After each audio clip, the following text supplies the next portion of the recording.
Wrestling spilling off like the castrate section, like life addiction, slay cannon and mask, everyday prostrate, mask the smoke, please,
Long live cringe.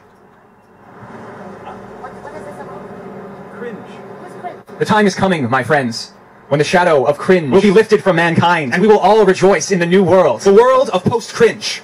Perhaps we're already there, but what is post-cringe? And what does it mean to be post-cringe? Post-cringe is the cultural movement that frees us from the shackles of cringe. It busts through the narrow confines of what cringe culture allows us to think, and do, and be, and it carves new spaces for new kinds of thought. But why rail against cringe? Cringe is a tool of the status quo. Cringe is harnessed as an electrified fence to keep us like cowering animals within its susceptible range of discourse and thought, one that must be definitionally rebelled against by the quo breakers. We need not wait long. Cringe is already decayed. Just as the status quo erodes, so too does cringe become uprooted and decay. Cringe is a line drawn in the sand by the arbiters of the status quo, saying not one more step. Do not fear cringe, my friends. Fear those that draw the lines in the sand as a box to trap you in. Those that live by cringe die by cringe. It is Bronies, otaku, weebs, incels, neckbeards, fedora tippers, gamers, TikTok teens, not like other girls, fanfic writers, beat poets, SGWs, feminists, vaggas, trans people, non-binary people, transgenders, queer, ASAL, ukulele players, autistic people, fat people, the mentally ill, and the mentally disabled.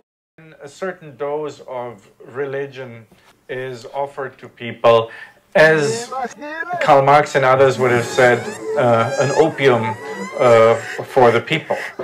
So it's offered to, on the one hand, to keep those happy who are already addicted to the drug, but also maybe to recruit a few new ones. Today's video is divided into 3 parts. In the first part, I will talk more generally about the metaphor religion as the people's opium. In the second part of the video, I will talk about how Marx in particular used this metaphor and talk about his critique of religion, which I think is very important for his whole thought, also in historical connection with Hegel and Ludwig Feuerbach. And then in the third and final part of the video, I will try to give a post-Marxist critique of contemporary civil religion. And I will suggest a slightly different metaphor in this context, namely try out the people's cocaine.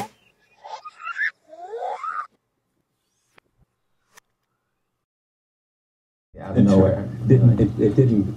I think that Rushmore is literally if Emmanuel Macron was a theater kid. It sort of built up a little cult following eventually, but it had a few fans that were in the movie business, like Ross and that sort of stuff. And the movie doesn't have a lot of stars. It's got Bill Murray who's playing a supporting role, but most of the other people are sort of new faces. So I think it was kind of a surprise. Your lead, which you looked a long time to find somebody, then this guy just walks in and you say, watch it. Right. We looked for a year trying to cast this part. It was the kind of thing where the whole movie is riding on the shoulders of this kid. The character's 15 years old. And we had looked all over America. We looked in Canada. We had casting directors. I went through 4 rounds of casting directors in LA and had them all over the place.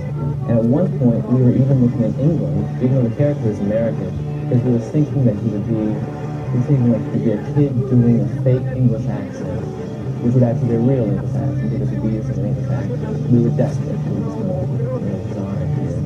And then finally, this kid, Jason Schwartzman, walked in, and I just knew within about 3 minutes that we could actually make the movie.